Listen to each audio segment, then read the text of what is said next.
Ulan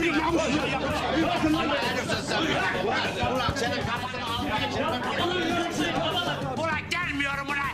Kızınızı istemeye gelmiyoruz ulan. Lan gelmezsen gelme. Gizem'le Hicabi'yi ben kendim evlendiririm. Sana mı kaldım?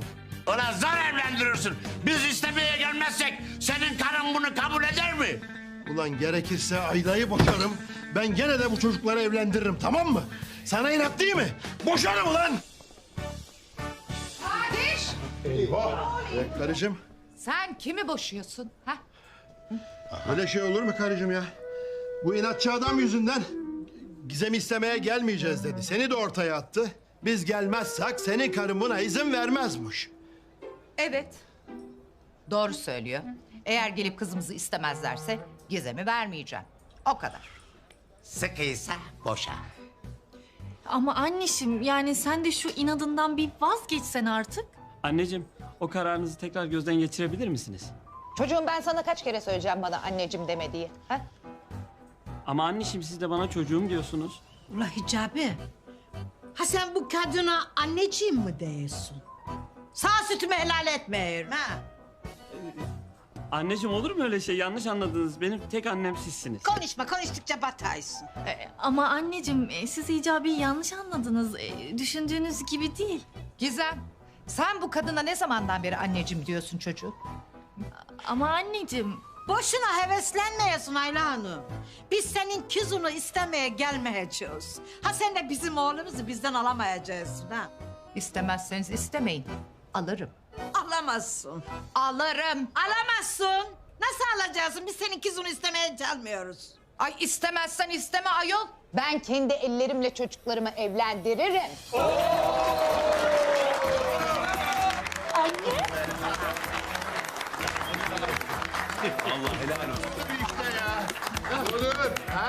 Ula Sami, ne diyor bu kadın? Elini körünü diye Asiye. Karıcığım, sen ciddi misin? Gizem'le Hicabi'nin evlenmesine izin veriyor musun? Evet, veriyorum. Yani gönlüm gerçi Akıncı'dan yanaydı ama olsun artık. Umduğunu değil, bulduğunu. Yani sırf şu kadına inat olsun diye evlenmelerine izin veriyorum. İzin ver karıcığım.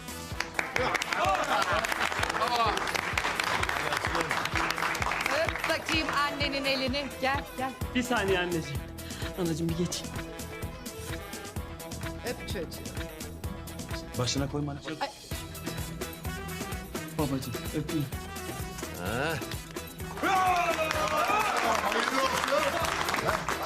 Öyle ya. Sevenleri ayırmayın kardeşim. Birleşsinler. Oh.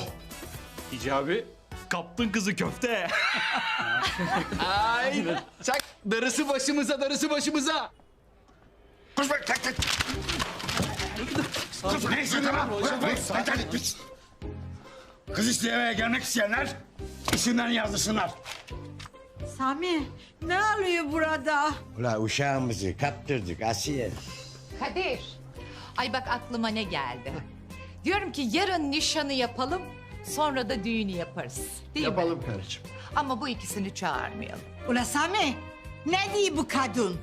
Ha bizi düğüne çağırmayacakmış, duydun mu? Ya olur mu öyle şey ya? Bu kendi uşağımızın düğününe nasıl çağırmazlar bizi? Kadir, ay aklıma bir şey daha geldi. Ya bizim böyle çocuklarımız olursa yani torunlarımız yarın öbür gün bunlara göstermeyelim ha? Göstermeyelim. Göstermeyelim karıcığım. Ay bu kadın çıldırmış. Bak torunları da bize göstermeyeceğimiş Sami. Olur mu öyle şey? Ulan kendi torunlarımızı bize nasıl göstermezsiniz? Göstermeyeceğiz lan. Göstermeyeceğiz. Kızı daha istemeye gelmediniz. Torumu görmeye geleceksiniz. Göstermiyoruz lan. Ha, tamam ulan kızınızı isteyeceğiz ama senin ayağına gelmeyeceğiz. Ha burada isteyeceğiz. Allah'ın emri peygamberin kavliyle kızını oğluma istiyoruz. Vermiyorum lan. Verdim gitti lan. Almıyorum. Aldım gitti.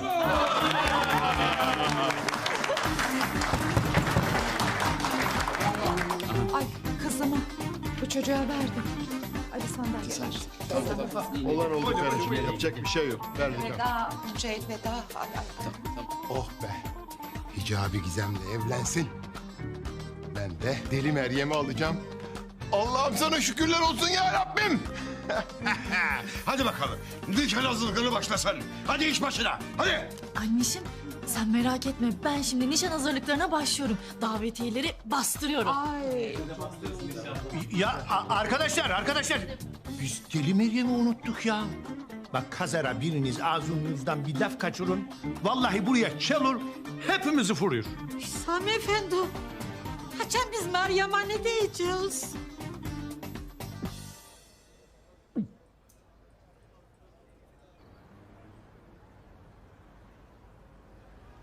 Tamam amirim. Siz hiç merak etmeyin. O iş bizde. Yok yaptık zaten hazırlıkları. Tamam. Sağ olun.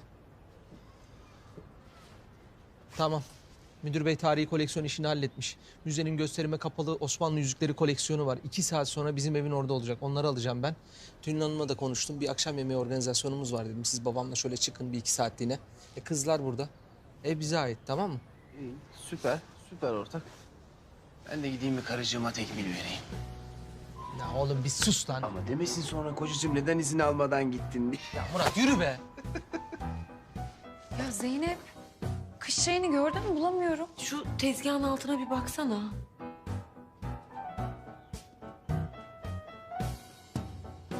Karıcığım kolay gelsin. Benim bir işim var. Oradan da eve geçeceğim. Bilgi vereyim istedim. Bana karıcığım demedim mi ben sana ya? Ya siz kadınları anlamak hakikaten mümkün değil. Tekmil versek bir dert, vermesek bir dert. Hadi eyvallah kaçtım ben. Ha geleceğim hemen. Özletmem fazla. Ya bir git.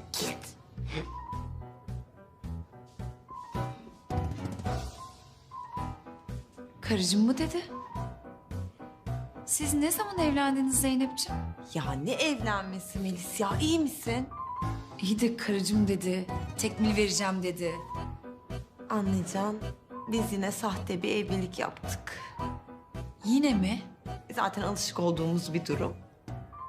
Sen daha önce de mi sahte evlilik yaptın? Ay bu adam kafamı bıraktı bende ya. Sana karıcığım dedi. Galiba sana söylemem gerekiyor şu anda. Melis'ciğim polis gizli bir operasyon yürütüyor. Emniyet müdürü de benden bu uyuz adamın karısını oynamamı istedi. Ne? Murat, sonunda bizimkileri ikna ettik. Evleniyoruz ya. Harbi mi lan? Vay kardeşim benim be.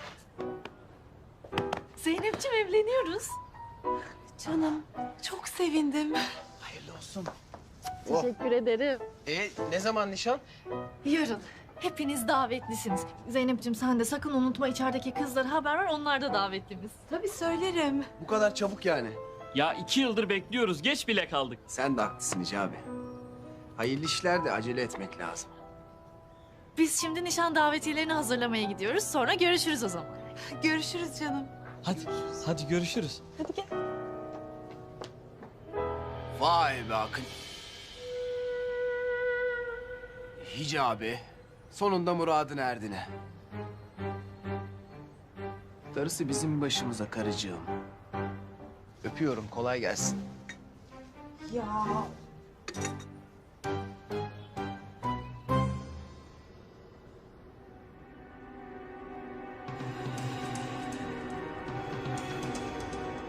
La işte beni döven adam bu.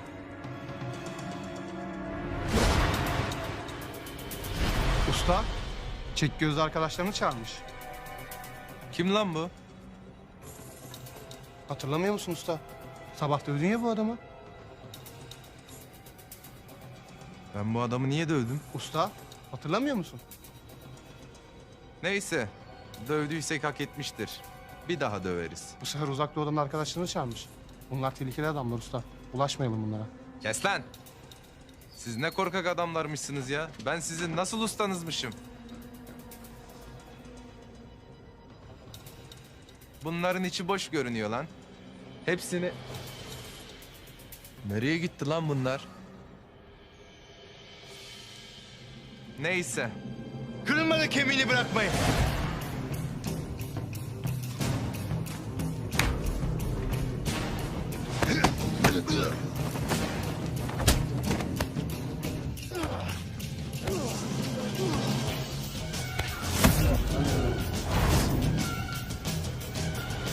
Kemal!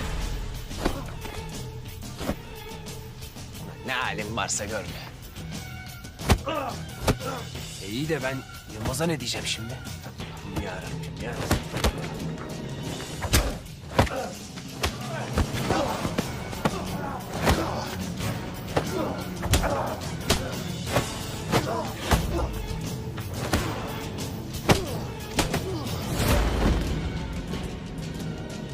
Yine geleceğim yine. Yine geleceğim. Kaç. Yine gel. İyi oldu. Antrenman yapmıyordum bayağıdır. Sen niye benim işime karışıyorsun ya? Hem bir dakika, sen de kimsin? Oho Kemal senin kafa iyice gitmiş ya. Ben Murat Komiser. Abin Yılmaz'ın ortağı. Ha, neyse komiserim, sen git suçluları yakala. Bir daha benim işime karışma. Hem ben bunları zaten döverdim. Hı, döverdi. Görmüyor musun? Her biri kendi stilinin ustasıydı. Yemişim onların stilini. Onların uzak doğu stili varsa bizde de Osmanlı stili var. Hadi görüşürüz. Ulan suç ben. Bırak ne hali varsa görsün ya. Davşan.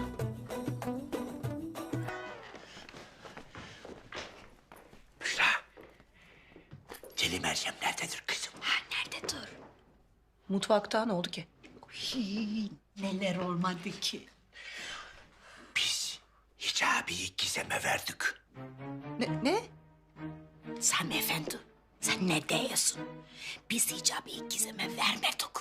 Gizem'i hicabiye aldık. Ne? Şşt, bağırma kızım. Duyacak Meryem.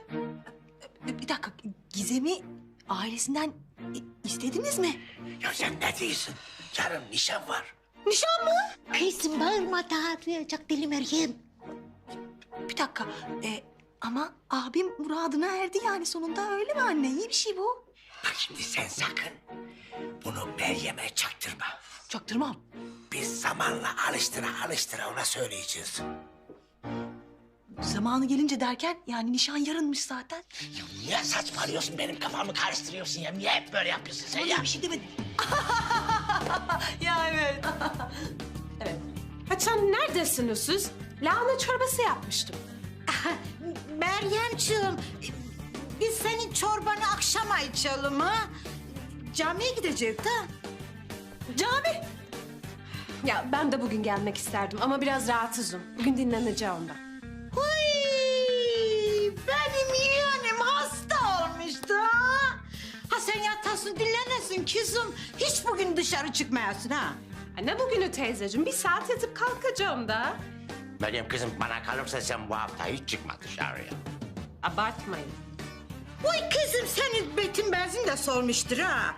Uy sen çok hastasın. Yatmalısın sen dinlenmelisin. Hadi sen yat. Büşra biz camiye geç kalmayalım kızım hadi. Hadi Sami Efendi sen yat yavrum yat hadi yat. Başörtüm aşağıda. Yat.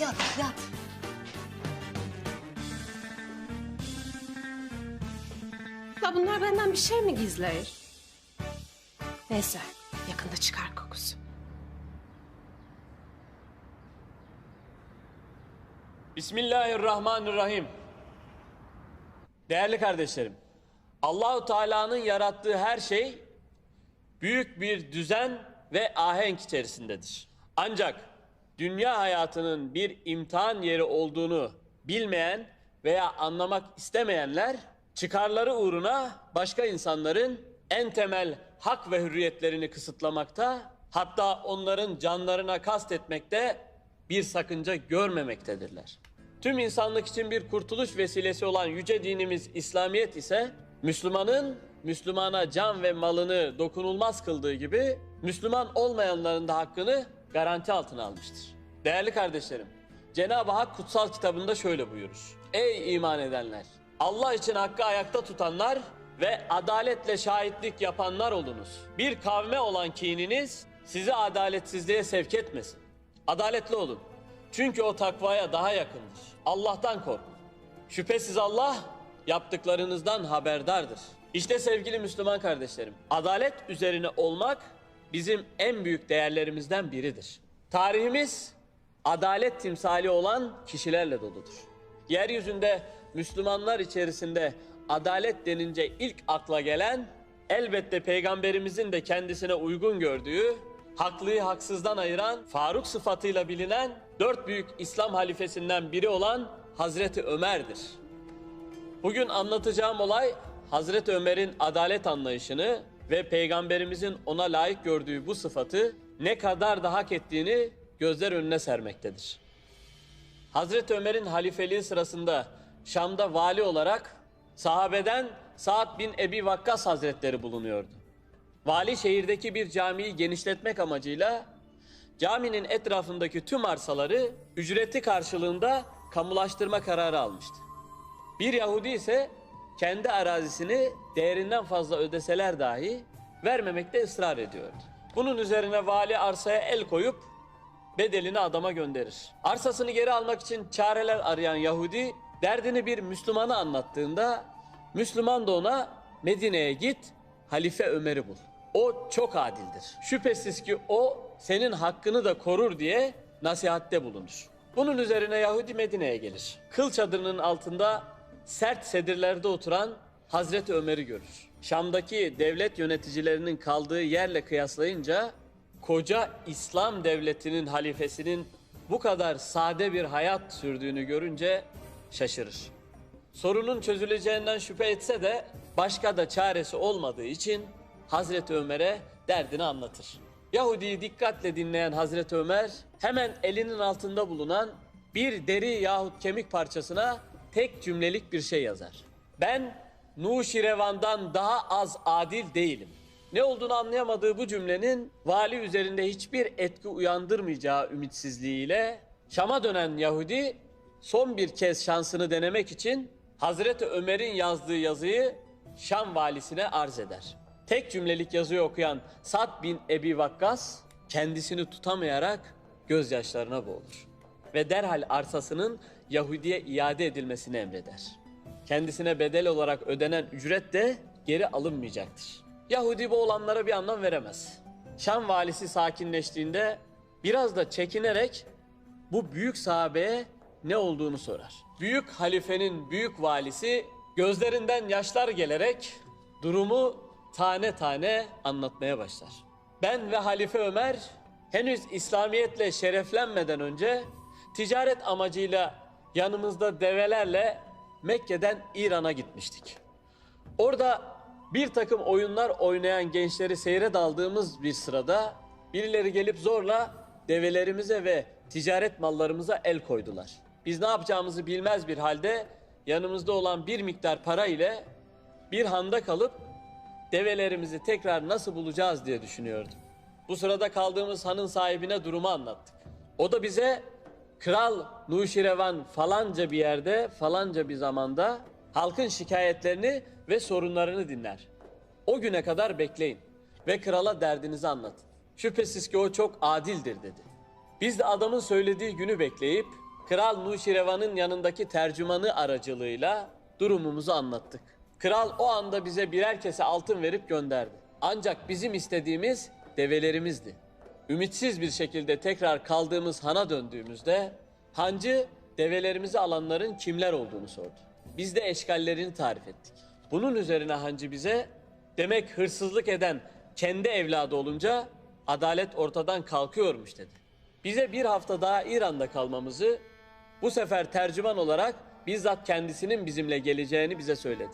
Kralın halk ile buluşma günü geldiğinde hancının tercümanlığıyla tekrar kralın huzuruna çıkıp durumumuzu arz ettik. Bu sefer 2'şer kese altın veren Nuşirevan sorunumuzun çözüleceğini ve develerimizin de bize iade edileceğini söylemişti. Bununla beraber şehirden çıkarken birimizin doğu kapısından, birimizin batı kapısından çıkmasını hancı aracılığıyla bize söylemişti. Develerimize kavuşmanın sevinci içerisindeyken develerimizin daha önceki görüşmemizde neden bize iade edilmediğini sorduğumuzda hancı develerinizi çalanların kralın oğlu ve vezirin başında olduğu bir çetenin işi olduğunu ve bize tercümanlık yapan kişinin de bunları korumak için durumumuzu krala eksik anlattığını söyledi. Ancak kralın neden ikimizin de ayrı kapılardan çıkmamızı istediği hakkında o da biz de bir şey bilmiyorduk. Ertesi sabah ben doğu kapısından, Ömer ise batı kapısından şehri terk etmek üzere hareketlendik. Ancak çıktığım kapının üzerinde 2 kişinin dar ağacında idam edildiğini gördüm. Halk da orada toplanmış bunları seyrediyordu. Orada bulunanlara bunların kim olduğunu sordum. Bunlardan biri Kral Nuşirevan'ın oğlu, diğeri ise veziriydi. Ömer'in çıktığı kapıda ise durumu krala yanlış arz eden tercüman asılmış idi. İşte halife bu getirdiğin cümleyle, yani ben Nuşirevan'dan daha az adil değilim diyerek kendi adaletinin Müslüman dahi olmayan bir adamdan daha az olmayacağını bana söylemek istiyordu. Arsan da toprağın da senindir. Kusurumuzu bağışla. Hakkını da helal et. Sa'd bin Ebu Vakkas Hazretleri başlarından geçenleri anlatmayı bitirdikten sonra Yahudi de dinlediklerinin etkisi altında kalmıştı. Arsasını cami için hibe ederek Müslüman olmuştu. İşte sevgili Müslüman kardeşlerim, insanlar arasında adalet ile hükmetmek İslam'ın en büyük koşuludur. Cenab-ı Hakk'ın buyurduğu gibi insanlara zulmedenlere ve yeryüzünde zorbalık yapanlara yol yoktur. Onlara elem dolu azap vardır. Yüce Rabbimiz bütün Müslümanlara Hazreti Ömer'in adalet duygusunu örnek almayı nasip eylesin inşallah. Amin. Yüce Rabbimiz bizi adaletten hiç sapmayan kullarından eylesin inşallah. Amin. Allah bizleri hakkı üstün tutan, adalet ile hükmeden salih kullarından eylesin. Amin. Hicabi, ben bu nişan davetiyelerimizin hepsini bütün mahalleye dağıtacağım. Tamam canımın içi. Bak o deli Meryem'e bulaşma sakın ha. Silah çekip duruyor, Allah muhafaza. Saçmalama Hicabi, ne işim olur benim onunla? Tamam o zaman. Ben de elimdekileri aşağı mahalleye dağıtayım. Akşam görüşürüz. Hadi.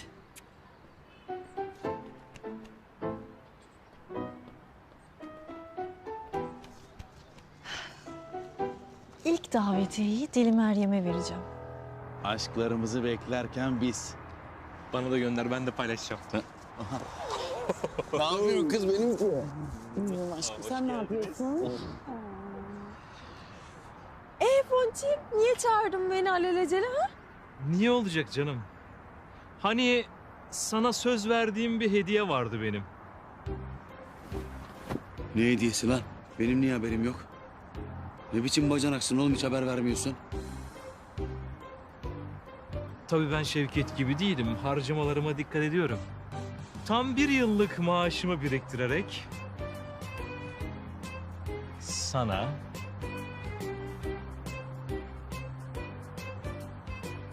sana yüzük aldım hayatım. Ay! Çok teşekkür ederim Ponçik. Çok yakıştı kız. Allah. Evet, çok yakıştı. Benim yüzüğüm nerede Şevketciğim? Hayatım, Şevket gerekli açıklamaları yapsın. Biz gidelim. Hadi gidelim. Hoşça kal Orti. Dur neyse ben de...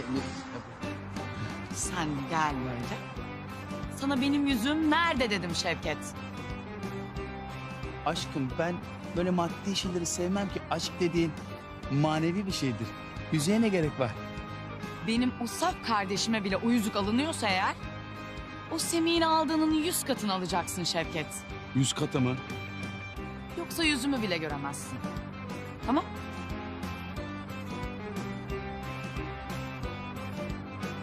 Lan ben o kadar pahalı yüzüğü nereden bulacağım şimdi ya? Şerefsiz Semih. Ha Semih! Kaç aldın lan o yüzüğü? Çok şükür bugünleri gösterdin ya Rabbim. Hah, hayırlı günler. Fikriye teyze, nişanımız var, bekliyorum. Buyur. Cavidan teyze, sen de buyur. Bak gelmezseniz darılırım ha.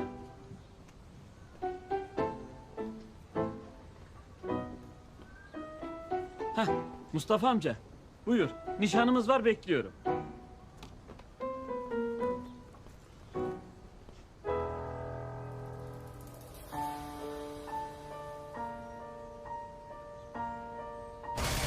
Sana borcumu ödeyeceğim Murat Komiser. Daha sonra ödersin Akıncı. Ne de olsa sık sık karşılaşacağız.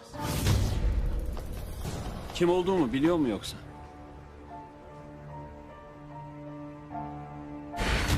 Akıncı! Ne haber, nasılsın?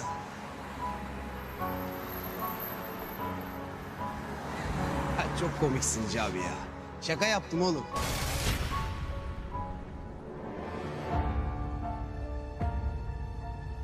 Biliyorsa bana neden yardım ediyor? Tek sebep benim iyi bir insan olduğumu düşünmesi olamaz.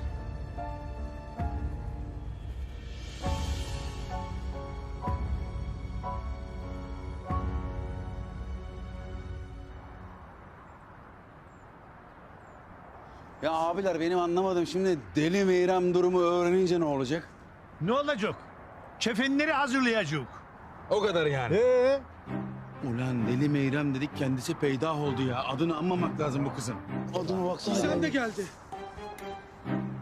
Hoş geldiniz. Bu nedir la? Nişan davetiyesi tatlım. Sen de bizim mahalleden sayılırsın artık. Davetlisin. Ne diyorsun lan sen? Oku şekerim, oku.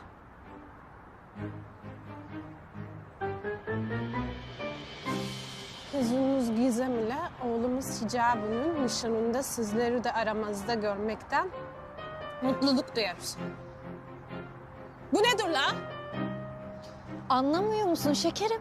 Hicabi benimle evleniyor, seninle değil. Kızım sen kafayı mı yedin? Benim olduğum yerde Hicabi ile evlenemez.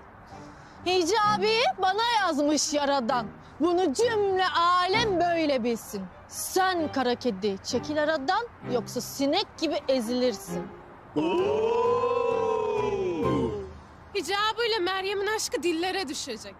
Biz ederken aşkı meşgul. Bu kavak ağacının bir tarafları şişecek. İşte bu nişan davetiyemiz.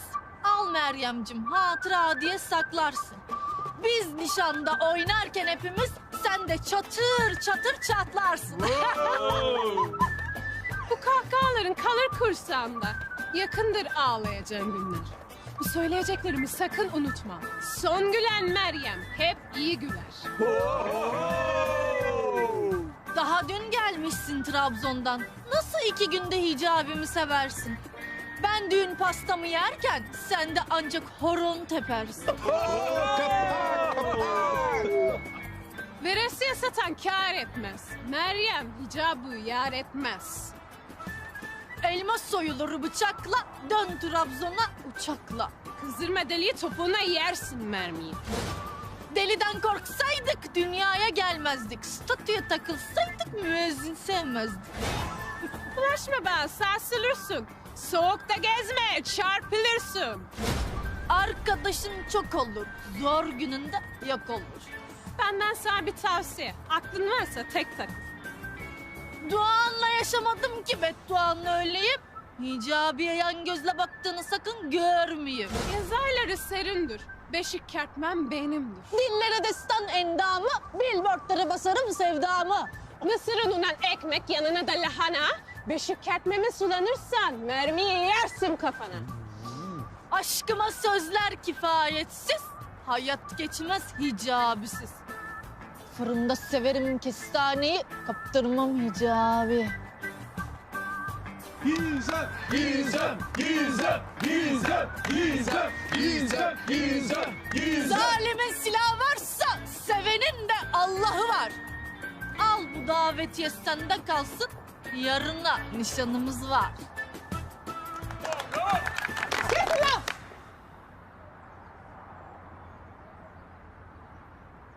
Enişteciğim bir bakar mısınız? Evet siz ikiniz.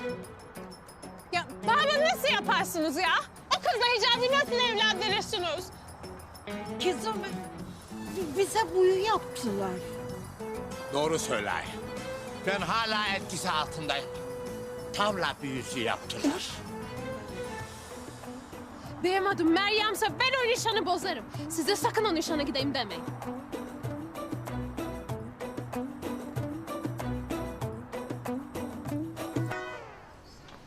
İyi günler.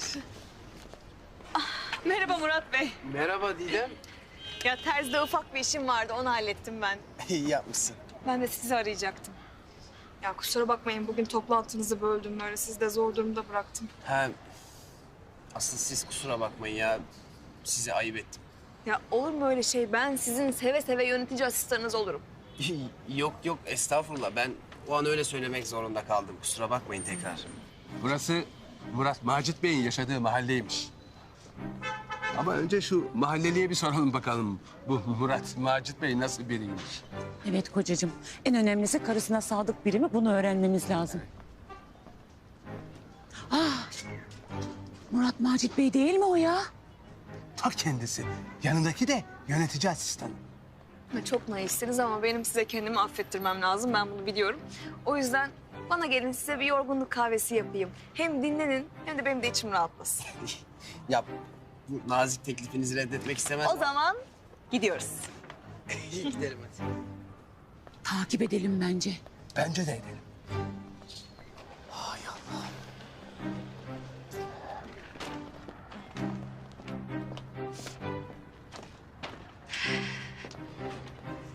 Ya Didem Hanım, ben daha sonra gelsem. Benim önemli bir işim vardı da şimdi hatırladım.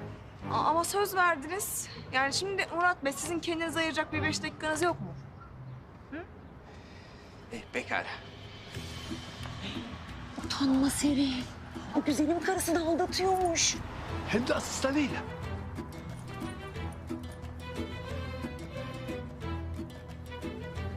Bir de biz bu adama Bizans kraliçesinin yüzüğünü verecektik Rıfkı. Bizi kandırdığı için bu adama haddini bildirmeliyiz. Aa, inanmıyorum ya. Murat yine Didem'in evine girdi. Yani bu kadar olaydan sonra pes artık.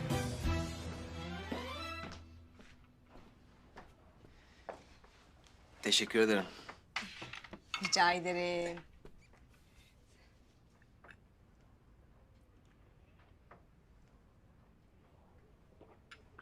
Aa, çok lezzetli olmuş. Elinize sağlık. Afiyet olsun.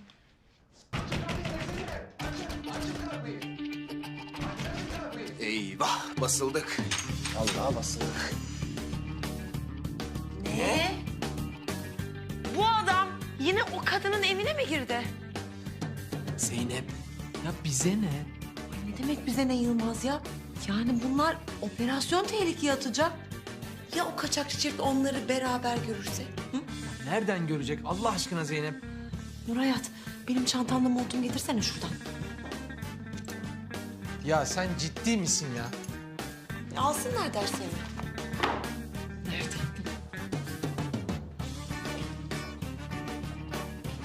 Ya biraz kitap okuyun, kitap. Bırakın bu dedikoduyu. Magazinciler gibisiniz ya. Bu da geliyor gidiyor bize çatıyor ya. Şamara olanına döndük vallahi. Çekil, çekil. Reziller.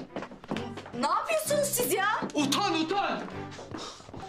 Hem karını aldatıyorsun hem Bizans kraliçesine yüzüğünü istiyorsun. Suna Hanım, Rıfkı Bey. Gerçekten büyük bir yanlış anlaşılma var. Ben karımı aldatmıyorum. Ayrıca onu çok seviyorum. Murat Bey sizin karınız mı var? Nidem, şu anda durumlar çok karışık. Tamam mı? Ben sana daha sonra anlatacağım. Bir de benim adım Macit. Macit. Şuna bak. Karısını aldattığı kadına bile yalan söylemiş. Metrese evli olduğunu bile bilmiyor. Kim bilir ne hayallerle kandırmıştır bu zavallı kızı Rıfkı. Ya Suna Hanım, neden böyle yapıyorsunuz ki? Ben karımı aldatmıyorum. Sus. Pis yalancı. Bu kadın ne peki? Didem Hanım, asistanım. Zeynep ne yapıyor? Bunların burada ne işi var? Operasyon mahvoldu ya.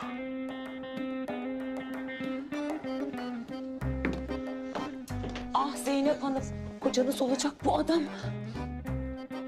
Sizi asistanıyla aldatıyormuş. Suna Hanım, gerçekten çok büyük bir yanlış anlaşılma var burada. Kocam Macit beni asla aldatmaz. Kızım, kör müsün? Şu kadını görmüyor musun? Suna Hanım. Didem? O benim kız kardeşim Suna Hanım. Ne? Bir de baltısıyla aldatıyormuş. Sana. Ya biz bu adama nasıl oldu da güvendik ya? Bir saniye. Hala çok büyük bir yanlış anlaşılma var. Kocam Macit, kız kardeşim Didem'le ailevi bir sorun konuşuyordu. Ailevi sorun derken?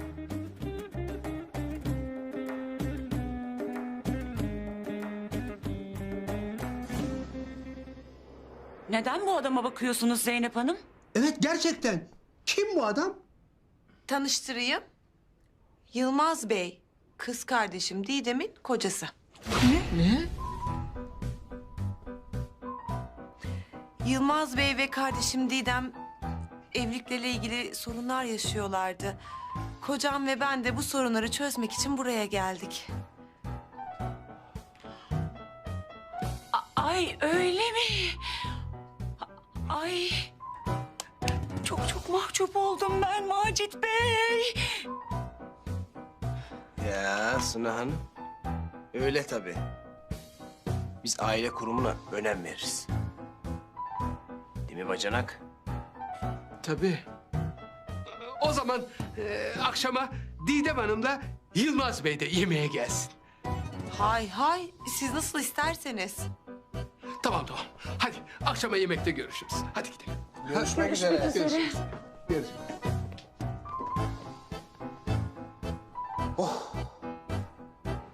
Vallahi yırttık.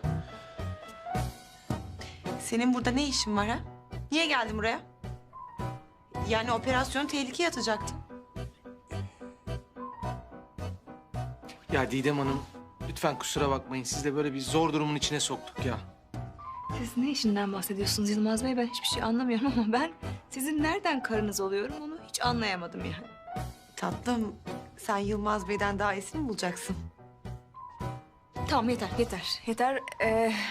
Birisi bana burada ne olduğunu anlatabilir mi? Hı?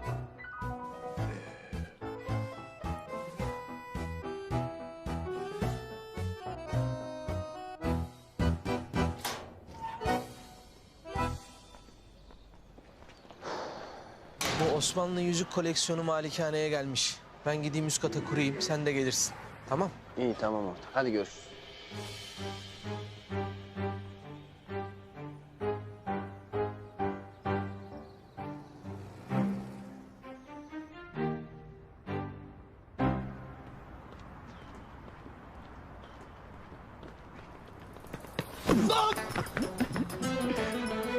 Komik mi bu şimdi?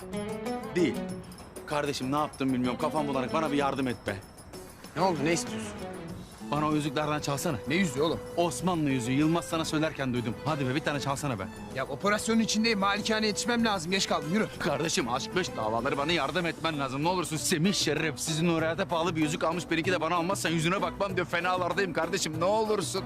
Bir tanecik çal bak. Bir tane. Oğlum senin için Osmanlı yüzüğü mü çalacağım? Manyak mısın sen? Şevket sen kendini iyice salak salak yaptın ha. Bak seni buralarda görmeyeyim ha. Defol. Sen defol lan. Defol deyip kendin gidiyorsun. Yemişim kertenkelesini ya. Kendimize yeteriz kardeşim.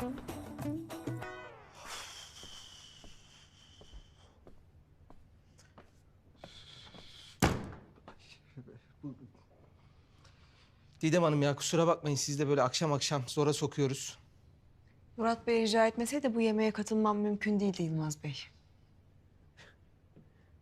Teşekkür ederim Didem Hanım. Emniyet teşkilatımız size minnettar kalacak.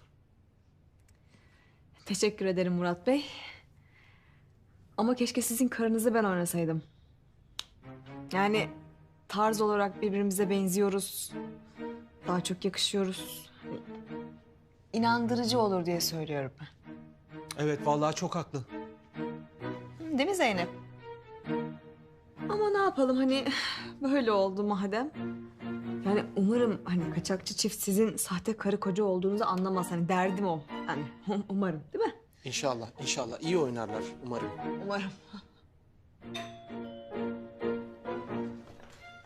İşte geldiler.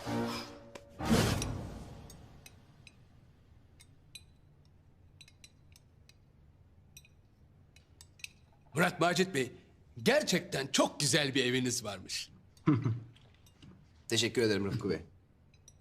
Bu akşam ne kadar şık ve güzelsiniz Zeynep Hanım. Teşekkür ederim Suna Hanım. Didem Hanım, siz nasılsınız? Kocanızla aranızdaki problemi çözebildiniz mi? Çözdük evet. Çözdük. Çok iyiyiz biz değil mi? Tabii barıştık biz. Abla kardeş iyi anlaşıyorsunuz değil mi? Aranızda bir sıkıntı yok. Tabii biz birbirimizi çok severiz. Evet. Ablam benim bir üstüme titrer, bir üstüme titrer. Anlatamam. Görüyor musun kocacığım?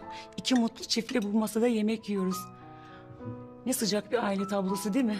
Evet ya karıcığım. Karıcığım şu tuzluğu verir misin? Buyur kocacığım. Çok teşekkür ediyorum karıcığım. Şu karabiberi uzatır mısın karıcığım? Kendin al kocacığım. Zeynepciğim ekmeği uzatır mısın? Karından iste Yılmaz'cığım. Karıcığım ekmeği uzatır mısın? Ablacığım ekmeği uzatır mısın? Kocacığım şu ekmeği baldızını uzatır mısın? Tabii ki karıcığım. Teşekkür ederim kocacığım. Enişteciğim. Teşekkür ederim karıcığım. Rica ederim enişteciğim. Ay kocacığım. Şu bardağa su doldurur musun kocacığım? Tabii karıcığım. Ben de alabilir miyim? Tabii ki karıcığım. Oğlum o benim karım lan. Pardon bacanak ya.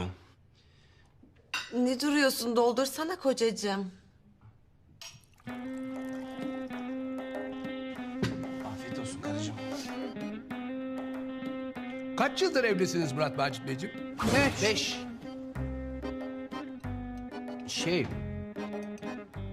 Yani 5 yıldır tanışıyoruz fakat 3 yıldır evliyiz Macit Bey. Çocuk yapmayı düşünüyor musunuz? Evet. Hayır. Aslında şimdilik düşünmüyoruz ama önümüzdeki yıl düşünüyoruz. Buna evet.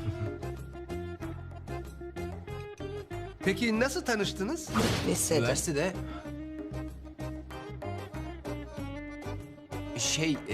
biz aynı lisede okuyorduk da tanışmıyorduk. Üniversitede tanıştık değil mi karıcığım? Ay ne kadar uyumlu bir çift değil mi kocacığım? Evet ya karıcığım, evet.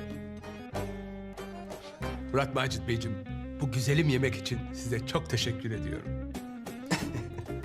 Rica ediyorum, afiyet olsun. Bir şey soracağım. Koleksiyonu görebilecek miyiz acaba? Tabii, buyurun.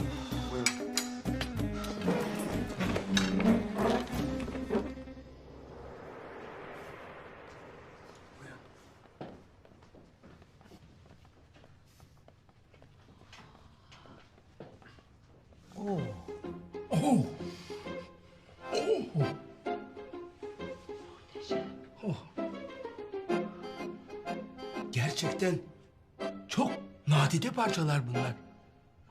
Evet. Sizdeki Bizans kraliçesi yüzüğü kadar olmasa da her biri değerli parçalar. Fakat sizin yüzüğünüzde alırsak eğer koleksiyonumuzu tamamlamış olacağız. Tabii. Anlaşırsak neden olmasın? Tabii, neden olmasın? Murat Bey piyano mu çalıyorsunuz siz? Evet, biraz çalıyorum. Niye yalan söylüyorsun oğlum? Nereden bileceksin lan piyano çalmayı sen? Ya bir sus. Bizim için bir şeyler çalar mısınız? Tabii ki çalarım. Oğlum berbat edeceksin her şeyi ya. Ne yapıyorsun sen ya? Sen ne anlarsın piyano çalmaktan? Şimdi anlayacaklar yalan söylediğini.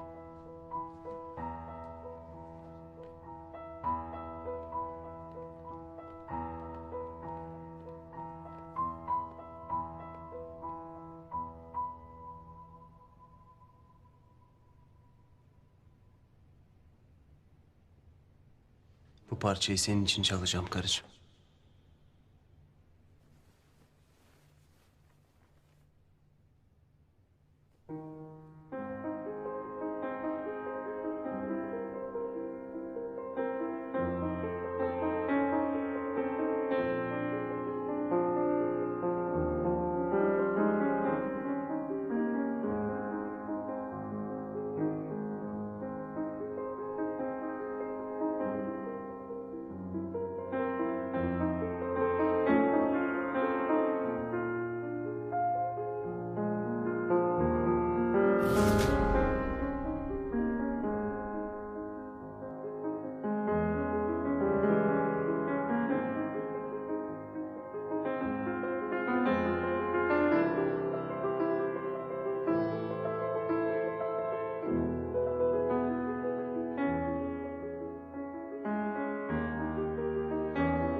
Murat Macit Bey, Zeynep Hanım.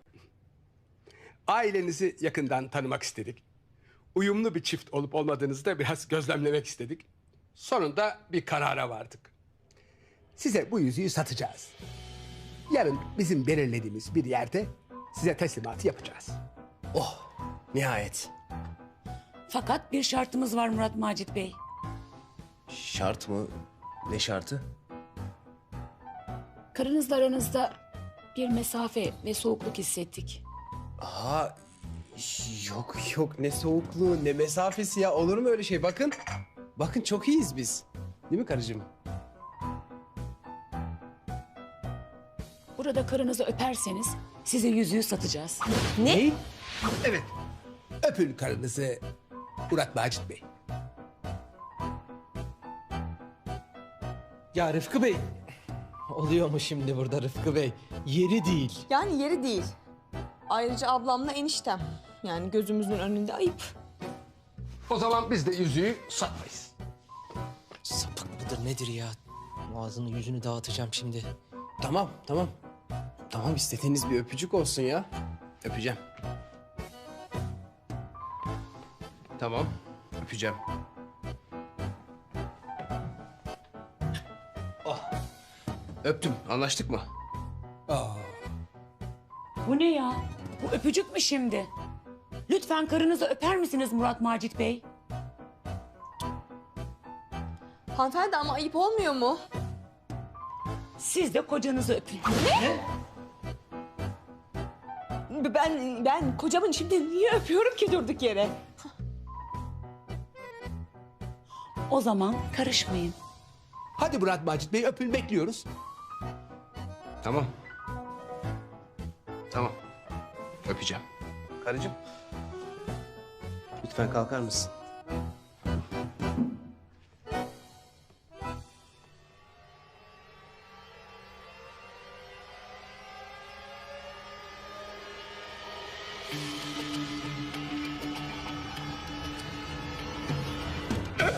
Kızım! Başlarım lan operasyonuna. Polis! Kalksana ya. Ayağa kalk. Kalk. Ben seni dışarıda öpeceğim. Gel. Ne yapıyorsun oğlum sen? Sakın. Fırsatçı. Bir dakika, bir yanlış anlaşma var. Ya yürü hadi abicim yürü ya. Ben de iş adamıyım. Bana böyle davranamazsın. Sapık. Ben sana kolumu. Bırak. Avukatımla görüşmek. Lan geç geleceğim. Avukatı bana bak. Ya getireceğim ben senin avukatını da. Ne yapıyorsun oğlum sen? Daha yüzüğü alamadık. Adamlar yüzüğün yerini söyler mi hiç? Ne yapsaydım? Zeynep'i öpmeni mi izleseydim? Oğlum sen nasıl pis kıskanç bir adam oldun ya? Hadi Taceddin ya.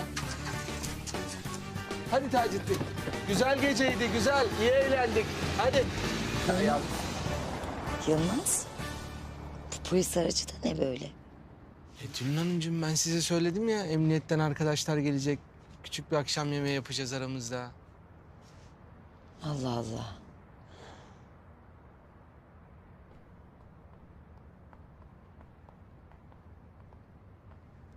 Yürü lan gidelim içeriği çok dağıttık şimdi. Koleksiyon.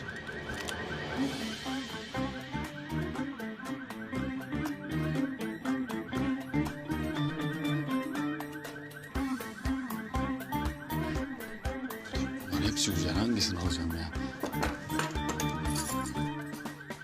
Ay olsun. Güzel.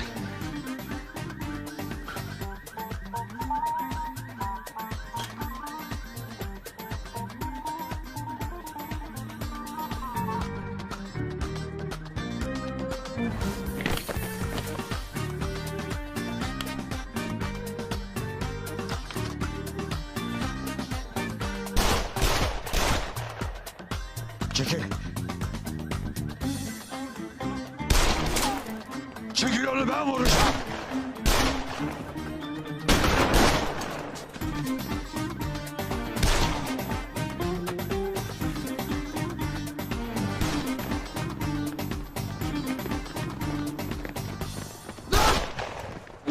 Lan yeter.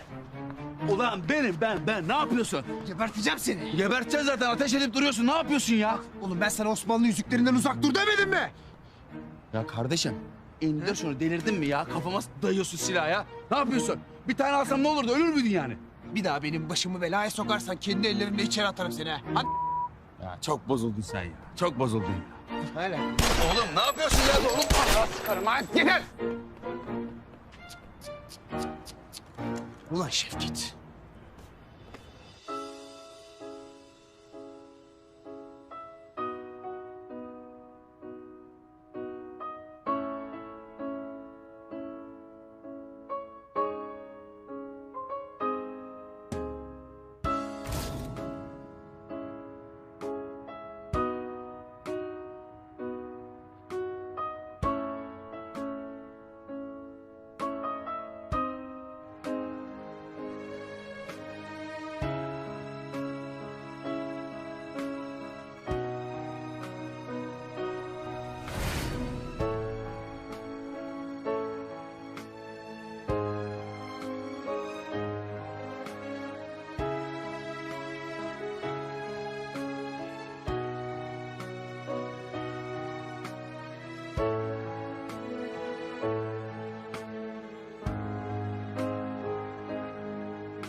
Bu adam niye o parçayı çaldı ki?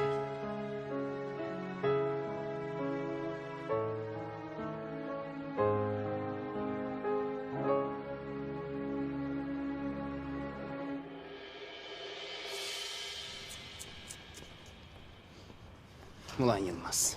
Ulan Yılmaz.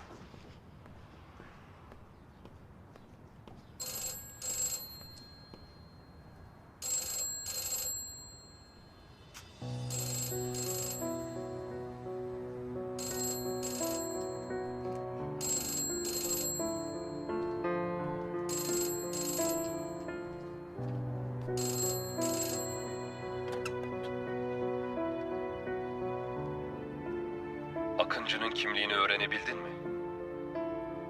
Hayır. Bize yalan söyleme kertenkele. Akıncı'nın kim olduğunu biliyorsun ama bizden gizliyorsun. Tekrar soruyorum. Akıncı kim?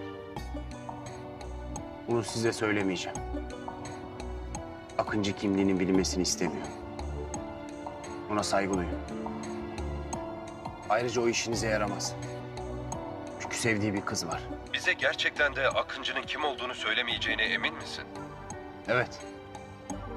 Peki sana Zehra Şanlı dersek ne diyeceksin?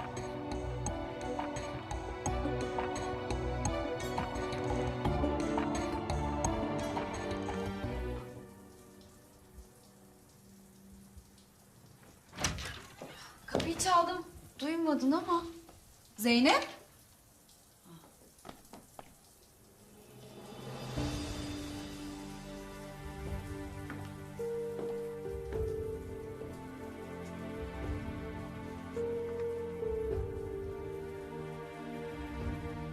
Zeynep'in yatağında kertenkelenin fotoğrafı ne arıyor? Zehra'nın bununla ne ilgisi var? Akıncı'nın kim olduğunu bize söylersen 2 yıldır gizlediğimiz bir bilgiyi seninle paylaşırız. Ne demek istiyorsunuz? Zehra Şanlı yaşıyor.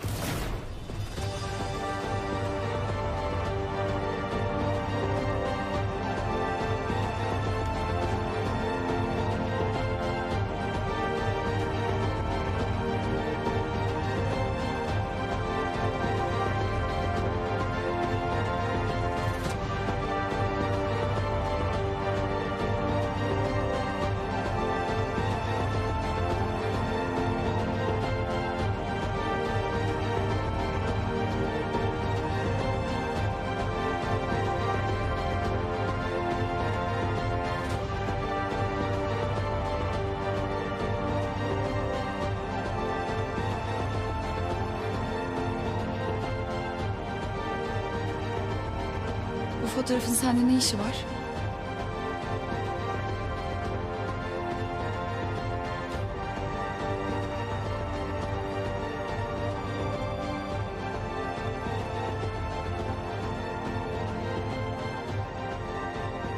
Hayır. Yalan söylüyorsunuz. Biz asla yalan söylemeyiz kertenkele. Bunu herkesten iyi sen bilirsin. Bu nasıl olur? Sana verdiğimiz göreve odaklanabilmen için Zehra Şanlı'nın yaşadığını senden 2 yıl boyunca gizledik.